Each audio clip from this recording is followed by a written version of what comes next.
making a video on this phone. I mean, there has been people who have done reviews similar to this, I guess, like CorePhone, who has made reviews about his phone, but it's definitely interesting to look back on this. If you're not exactly sure what I'm talking about, this is the CorePhone, a name you probably haven't heard before, and it was a phone made by me. Specifically, this is the CorePhone E. I released this almost 3 years ago.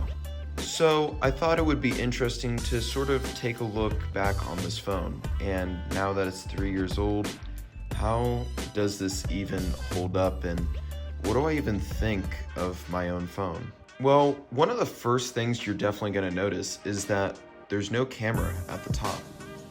And that is because this is a pop-up camera, which is, not something you typically see nowadays.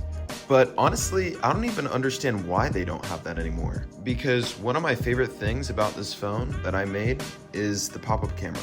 And interesting fact, this was the cheapest pop-up camera, and I think still is, phone ever. I released this in 2021, and I priced it at $159. And there were a few other phones that came close. I think the one that came the closest was by a company named Elephone, I think.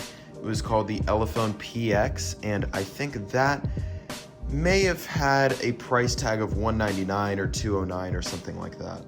But yeah, I think this is the cheapest pop-up camera phone. So you can see the display is completely uninterrupted, which honestly makes it pretty good for a viewing experience. You can see we have a movie right here, and we can go full screen in this, and it looks pretty great. However, it is 720p, which isn't too bad, but definitely it is kind of a big display, so it isn't the sharpest thing in the world. What I'll also say is that the bottom bezel is kind of big, and that the brightness it's definitely not the brightest. Also, something I want to mention is that this was one of the few phones in this price range that has a glass back. However, as you can tell, it is a total fingerprint magnet. So I really do like the design and the display, but now I'm going to move on to some of the mistakes I should have sort of corrected, or just maybe changed, or anything like that. For starters, the performance for sure is something I definitely should have changed. This is a MediaTek 6580, which is basically the lowest processor you can get for an Android phone. And it definitely shows. Now, scrolling through the UI, it's not too bad, but let's just say you want to open up the camera. As you can see, that took a little bit.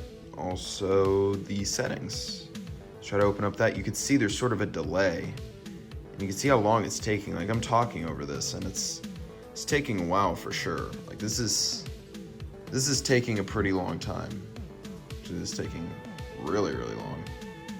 So, as you can see, the performance. Is this ever gonna load?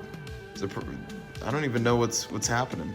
That took like 30 seconds. I loaded it up like a second time, and now it hasn't taken as long. I don't know what was with that, but you can definitely tell it takes a while. But and also the amount of RAM is only literally 1 gigabyte, which is literally nothing.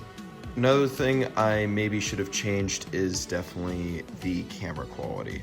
There's a low amount of HDR, really not too much detail, and it's really not amazing. I mean, there is some detail, but it's really not great. There's a low amount of HDR, and it doesn't look amazing. Also, the battery life is sort of just mediocre. I can get about 4 to 4.5 hours of screen on time, which isn't amazing.